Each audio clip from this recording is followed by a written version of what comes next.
Em memória daquele fato. Mas ele diz, isto é o meu corpo. No grego, é claro. Eu sei, mas tem lá em memórias. Não é exatamente. É como ele diz assim, por exemplo. O que é memória para o judeu?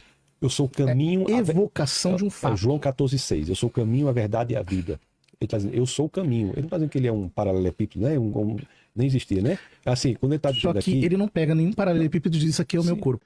Bom, eu vou comentar um pouquinho sobre essa parte aqui, que ao meu ver foi bem problemática.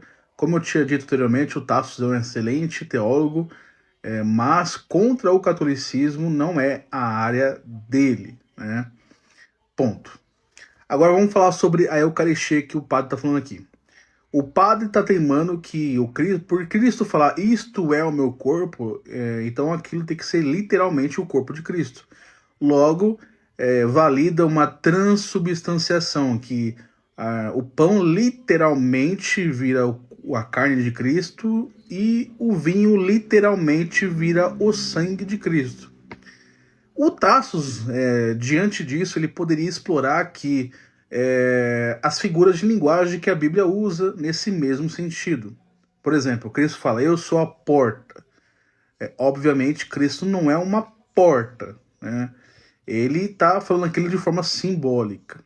Eu sou o caminho, né? Cristo ele não vira literalmente uma estrada. Ele está falando aquilo de forma simbólica, né? Então, existem muitos exemplos na Bíblia nesse sentido.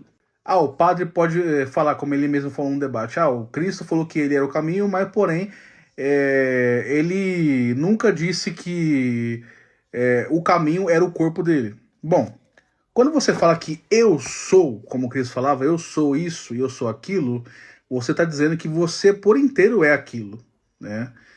Então, se eu for levar as falas do padre ao pé da letra, Jesus ele teria que ser literalmente uma estrada ou literalmente uma porta, né? Então a gente vê que isso não tem cabimento algum. Outra problemática que o Tassos poderia explorar no padre é o fato de que a Igreja Católica, a partir do século XII, ela retirou o acesso do vinho para as pessoas. Então ela só dá o pão, né, que para eles é a carne de Cristo. A igreja, desde sempre, o primeiro século, ela servia tanto pão quanto vinho. Você retirar o vinho é uma maluquice. Aí qual é a desculpa que eles dão agora? O corpo de Cristo já tem o vinho lá, então não precisa o povo tomar o vinho. Aí quem toma o vinho? Os sacerdotes. Eles que tomam o vinho. Mas se eles levam um texto de Jesus falando este é o meu corpo, de forma literal, eles também têm que considerar, né, que este é o meu sangue de forma literal e servir para o povo, coisa que eles não fazem. Outro ponto que o Tassos poderia explorar também nesse debate, o fato de que os pais da igreja não acreditavam em transubstanciação. Eles não acreditavam que os elementos ali do pão e do vinho mudavam, né? Eles acreditavam numa presença real de Cristo, né? Cristo estava presente na Eucaristia ou Santa Ceia. Todo mundo acho que crê nisso, né? Que Cristo está presente ali espiritualmente. Mas o pão continua sendo pão e o vinho continua sendo vinho. Outro ponto que o Tassos poderia explorar nesse debate é perguntar para o padre se existia dois Cristos ali na mesa da ceia, né? Porque, por exemplo, se formos levar ao pé da letra aquele versículo, então Cristo pegou o seu próprio corpo e comeu do seu próprio corpo. Então ali na mesa tinha dois corpos de Cristo, né? O pão, que era Cristo, e o próprio Cristo. E o próprio Cristo pegou e repartiu o seu próprio corpo e comeu o seu próprio corpo, né? Fica meio estranho. Então, é muito fácil dialogar a respeito desse tema, que é um tema que você pode explorar outros textos que se conectam, né? Como eu disse anteriormente. Por exemplo, Cristo fala, eu sou a videira, né?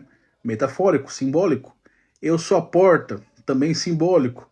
Eu sou o caminho, né? Cristo ele não vira uma estrada literalmente, ele está falando algo simbólico. Paulo fala, Cristo é a rocha. Cristo não é literalmente uma pedra, mas Paulo fala aquilo de forma simbólica para mostrar que a igreja está fundamentada sobre Cristo. Então, são esses pontos que o Tasso poderia ter explorado mais ali no debate e ter colocado o padre contra a parede. Bom, é isso. Fique com Deus e sola Escritura.